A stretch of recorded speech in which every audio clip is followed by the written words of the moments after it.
নমস্কার।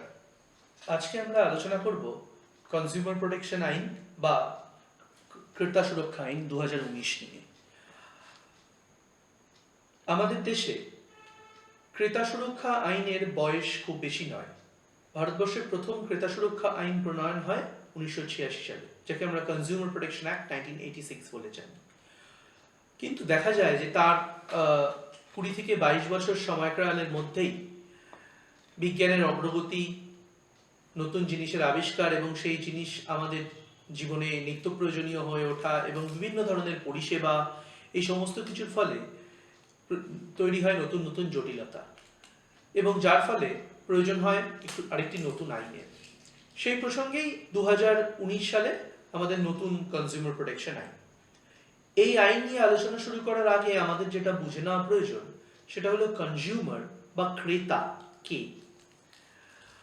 এই আইনের 2 নম্বর ধারায় ক্রেতার সংজ্ঞা দেওয়া আছে, যেখানে পরিষ্কারভাবে এইটা বলা আছে যে যেই ব্যক্তি কোনো জিনিস বা কোনো পরিষেবা ন্যায্য মূল্যের বিনিময়ে ক্রয় করেন বা ভাড়া নেন তাকে আমরা ক্রেতা বলতে পারি।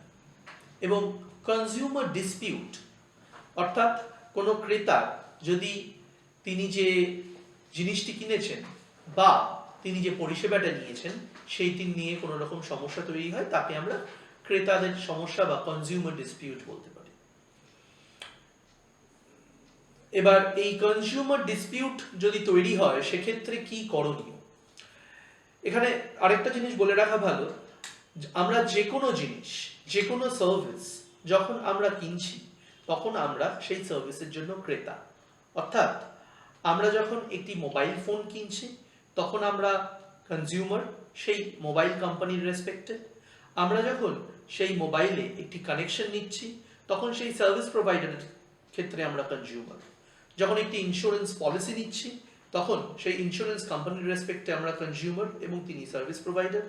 যখন ব্যাংক অ্যাকাউন্ট খুলছি তখন সেই ব্যাংকের রেসপেক্টেও আমরা কনজিউমার। একটি ফ্ল্যাট কিনতে গেলেও একই প্রসঙ্গ। তো সেখানে অর্থাৎ এটা খুব সহজেই বোঝা যাচ্ছে যে আমাদের জীবনের দৈনন্দিন যে কাজ সেই কাজের মধ্যে আমরা বিভিন্ন অর্থে আমরা কনজিউমার হিসেবে থাকি, এবং সেক্ষেত্রে ক্রেতা হিসেবে আমাদের যেগুলো অধিকার সেই অধিকারগুলোকে প্রোটেক্ট করার জন্যই কনজিউমার প্রোটেকশন অ্যাক্ট। আমাদের অধিকার কি কি? এক, আমাদের প্রথম অধিকার আমাদের ন্যায্য মূল্যের বিনিময়ে যেই জিনিস বা যেই সার্ভিসটা আমরা নিচ্ছি সেটা ঠিক মতন ভাবে পাওয়া। দুই, কোনো রকম মিসরিপ্রেজেন্টেশন না হওয়া, কোনো ভুল অ্যাডভার্টাইজমেন্ট দেখিয়ে আমাদেরকে মিথ্যেভাবে বা ভুলভাবে কোনো প্রলোভন না দেখানো। এবং তিন, যেটা ভীষণভাবে জরুরি, সেটা হচ্ছে কোনো রকম আনফেয়ার ট্রেড প্র্যাকটিসের সম্মুখীন না হওয়া। এবার স্বাভাবিকভাবেই প্রশ্ন আসে যে আইন যখন আছে তাহলে নিশ্চয়ই এই সমস্যাগুলো হয়, এবং হলে এই আইনে সেই সমস্যার আমাদের সমাধান কি? সেই সমস্যার প্রাথমিকভাবে যে সমাধান তা হলো আমরা কনজিউমার সাধারণ কোর্টে আমরা জানি যে আমাদের সাধারণ আদালতের দীর্ঘসূত্রিতার কারণে অনেক সময় প্রসিডিউরাল কিছু দীর্ঘসূত্রিতার কারণে অনেক সময় বেশি লাগে। সেটা অ্যাভয়েড করার জন্যই আলাদা করে ক্রেতা সুরক্ষা আদালত বা কনজিউমার প্রোটেকশন কাউন্সিল করা হয়েছে। ভারতবর্ষের প্রতিটি জেলায় একটি করে জেলা ক্রেতা সুরক্ষা আদালত বা ডিস্ট্রিক্ট কনজিউমার প্রোটেকশন কমিশন করা আছে। তার উপরে রাজ্যে একটি স্টেট কনজিউমার প্রোটেকশন কমিশন এবং সেন্ট্রালি অর্থাৎ দিল্লিতে একটি ন্যাশনাল কনজিউমার প্রোটেকশন কমিশন করা আছে।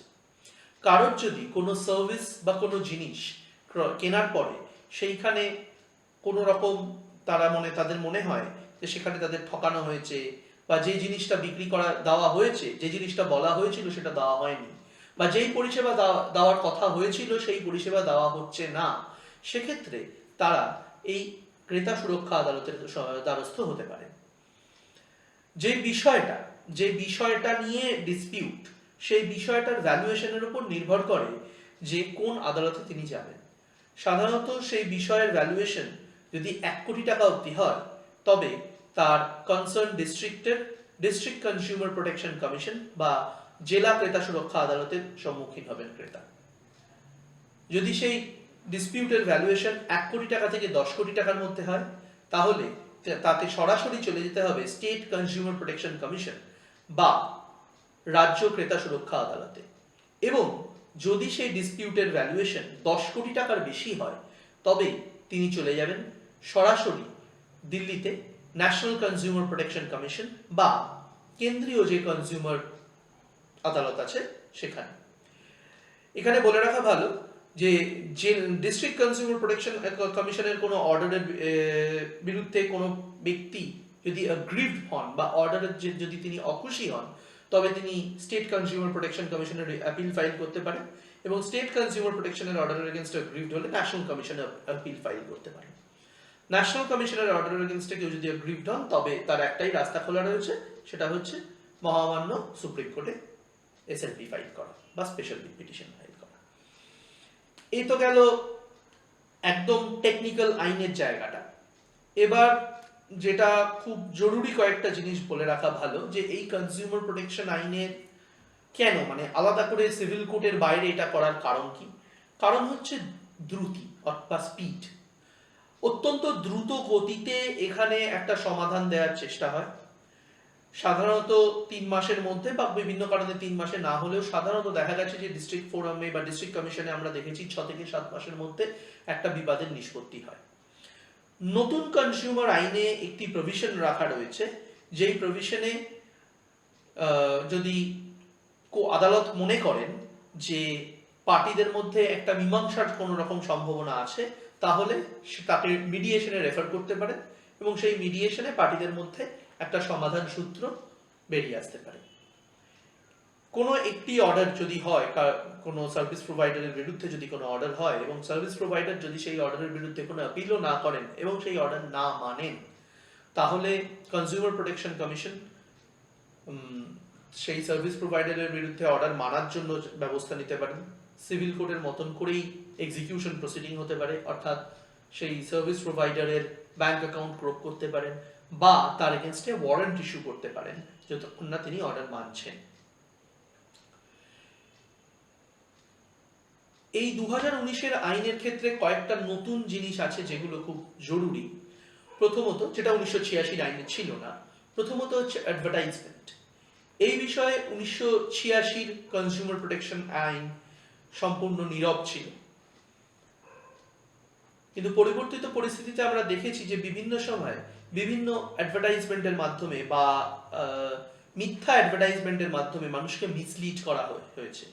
সেই ধরনের যদি কোনো অ্যাডভার্টাইজমেন্ট করে কোনো কোম্পানি মিসলিড করে তবে তার বিরুদ্ধে সেন্ট্রাল কনজিউমার প্রোটেকশন কাউন্সিল কোনো আইনানুগ ব্যবস্থা নিতে পারে এবং সেই মিথ্যা অ্যাডভার্টাইজমেন্ট দেওয়া বা মিথ্যা বিজ্ঞাপন দেওয়া সংস্থার বিরুদ্ধে ব্যবস্থা নেওয়া যেতে পারে। শুধু নয়, তাদের বিরুদ্ধে ক্রিমিনাল প্রসিডিং হতে পারে এবং জেল হতে পারে।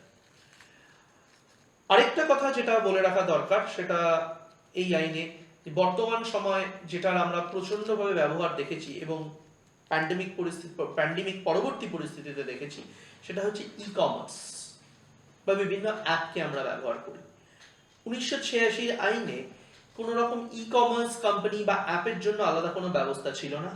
বর্তমান আইনে পরিষ্কারভাবে ই কমার্সের ক্ষেত্রে কিছু আলাদা রুলস এন্ড রেগুলেশনস করা হয়েছে, যেখানে প্রতিটা ই কমার্স প্রোভাইডারকে তাদের ওয়েবসাইটে তাদের সম্পূর্ণ ডিটেলস, তাদের অ্যাড্রেস, তাদের ওয়েবসাইট এবং সমস্ত ব্রাঞ্চের অ্যাড্রেস প্রোভাইড করতে হবে। অনলাইনে কোনো কমপ্লেন গেলে তাদের একজন নোডাল অফিসার রাখতে হবে, যেই নোডাল অফিসার সেই কমপ্লেনের নিষ্পত্তি করবেন এবং কি কমপ্লেন যাচ্ছে তার ডকেট, তার কি নিষ্পত্তি হচ্ছে তার একটি হিসেব তারা কনসার্ন মিনিস্ট্রিকে দিতে বাধ্য থাকবে তারা চেয়ে পাঠালে। এবং আরো যেটা খুব জরুরি বিষয় সেটা হচ্ছে যে কোনো যখন অনলাইনে জিনিস কেনা হচ্ছে তখন সেইটা কেনার জন্য ক্রেতার মত আছে কিনা সেটা এক্সপ্রেসলি কনসেন্ট নিতে হবে এবং এগুলো যদি না করা হয় সেক্ষেত্রে সেই ই কমার্স প্ল্যাটফর্মটি কনজিউমার প্রোটেকশন অ্যাক্টের প্রভিশনস ভায়োলেট করবেন এবং সেক্ষেত্রে তার কাজকর্ম বেআইনি হবে। তো এই আইনে যেটা চেষ্টা করা হয়েছে যে এই যে ই কমার্স, বিভিন্ন ই কমার্স সাইট তৈরি হচ্ছে, বিভিন্ন অ্যাপ হচ্ছে, এইখানেও যাতে কোনো রকম ভাবে ক্রেতারা না ঠকেন বা ডিসিভ না হন তার একটা প্রচেষ্টা এই আইনেও এখানেও করা হয়েছে। তো এই এবং তবে হ্যাঁ, সবশেষে একটা কথা বলা প্রয়োজন যে আইন অবশ্যই আছে, হ্যাঁ, আমাদের সবার সুরক্ষার্থেই আছে, কিন্তু সেই আইন তখনই আমাদের সুরক্ষার্থে কাজে লাগবে যখন আমরা নিজেরা সচেতন হব। কারণ একটি খুব পুরনো আইনের কথা আছে, আমরা বলি doctrine of caveat emptor, let the buyer be aware. ক্রেতার বা কনজিউমারের সচেতন হওয়াই কিন্তু সবসময় ভীষণভাবে জরুরি। মাথায় রাখবেন, সচেতন ক্রেতাই সুরক্ষিত ক্রেতা। নমস্কার।